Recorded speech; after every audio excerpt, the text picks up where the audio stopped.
Good day, here are the top stories from the Philippine News Agency. Relief efforts are in full swing across regions recently hit by consecutive typhoons as the government braces for another storm that entered the Philippine area of responsibility early Monday. As of Monday evening, the National Disaster Risk Reduction and Management Council reports that total assistance provided to affected families has reached 1.2 billion pesos. President Ferdinand R. Marcos Jr. expressed deep gratitude to Malaysian Prime Minister Anwar Ibrahim for its invaluable support in the wake of severe tropical storm Christine.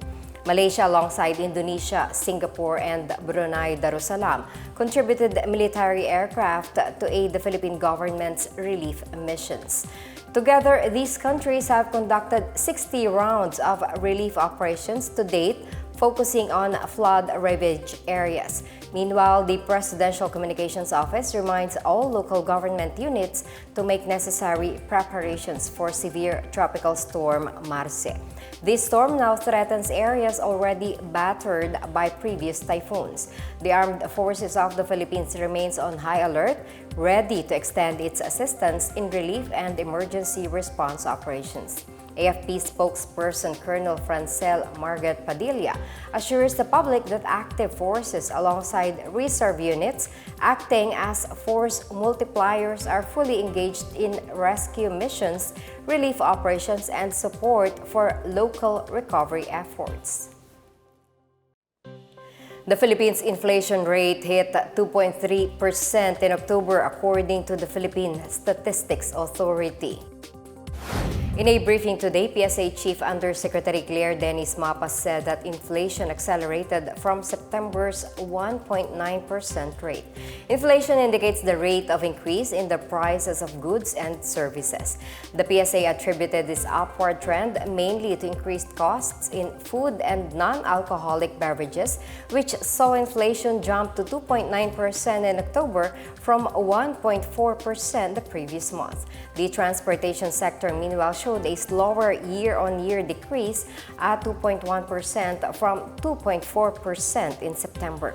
The top three commodity groups contributing to the October 2024 overall inflation are food and non-alcoholic beverages, housing, water, electricity, gas, and other fuels, and restaurants and accommodation services. Rice prices saw a notable increase with inflation spiking to 9.6% in October from 5.7% in September. Ang headline inflation o pagtaas ng presyo ng mga produkto at serbisyo sa bansa ay bumilis sa antas na 2.3% nitong Oktubre 2024. Noong Setyembre 2024, ang inflation ay naitala sa antas na 1.9% at 4.9% naman noong Oktubre 2023. Ang average inflation mula Enero hanggang Oktubre 2024 ay nasa antas na 3.3%. Ang pangunahing dahilan ng mas mataas na antas ng inflation nitong Oktubre kaysa noong Setyembre 2024 ay ang mas mabilis na pagtaas ng presyo ng food and non-alcoholic beverages sa antas na 2.9%. Ito ay may 95.4% share sa pagtaas ng pangkalatang inflation sa bansa. National Economic and Development Authority Secretary Arsenio Balisacan noted that while inflation edged up, it remains within the government's target range.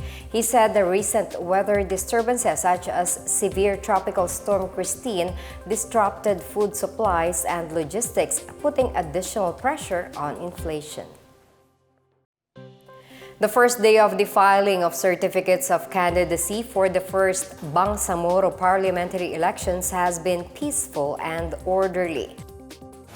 Commission on Elections Chair George Garcia is in Cotabato City for the start of the filing period of COCs.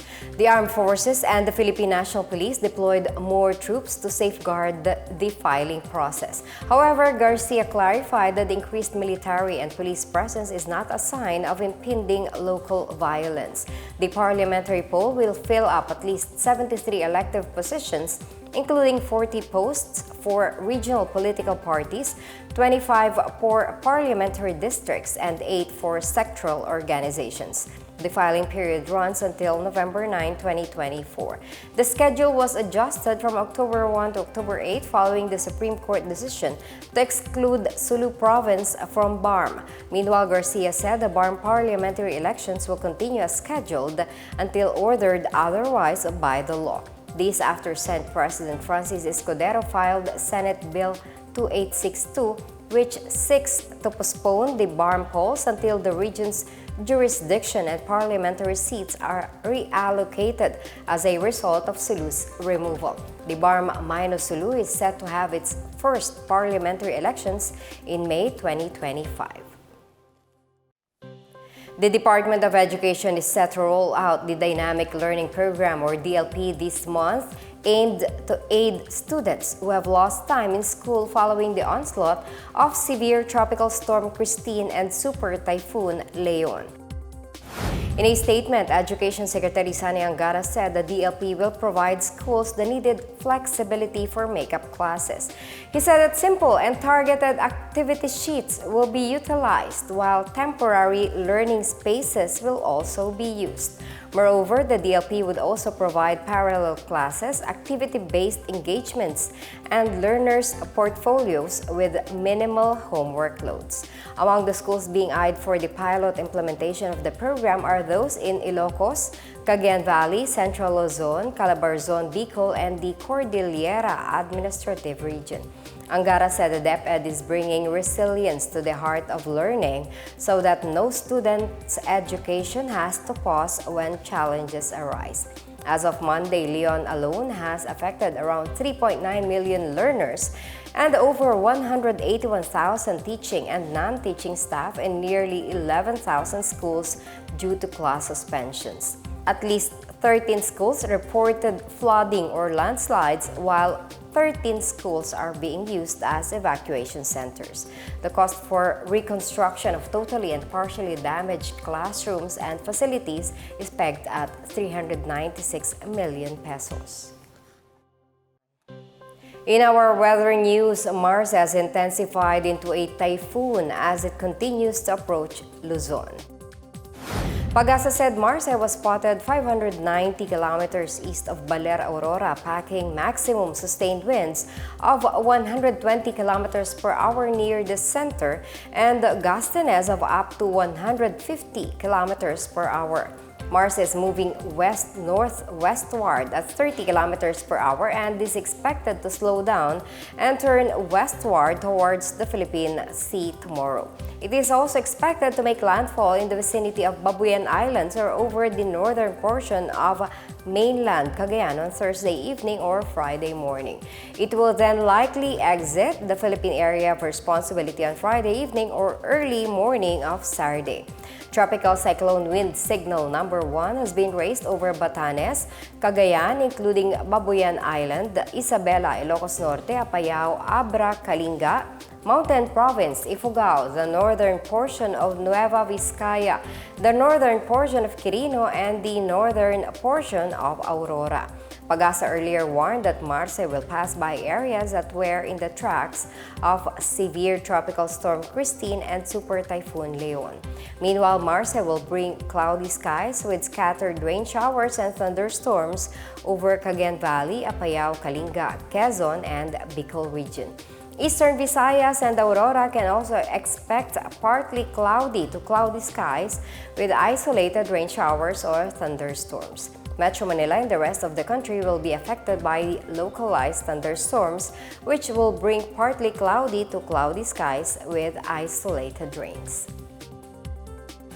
And that's the latest and the biggest stories on the Pna Headlines. For more news updates, visit our website pna.gov.ph or our Facebook and X account, Philippine News Agency. The Pna Headlines is also streamed via the Servicio Facebook page.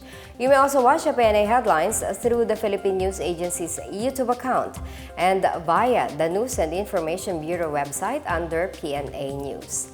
It's 50 days before Christmas. I am Marita Muaje. This is the Pna Headlines, bringing stories that unite the nation.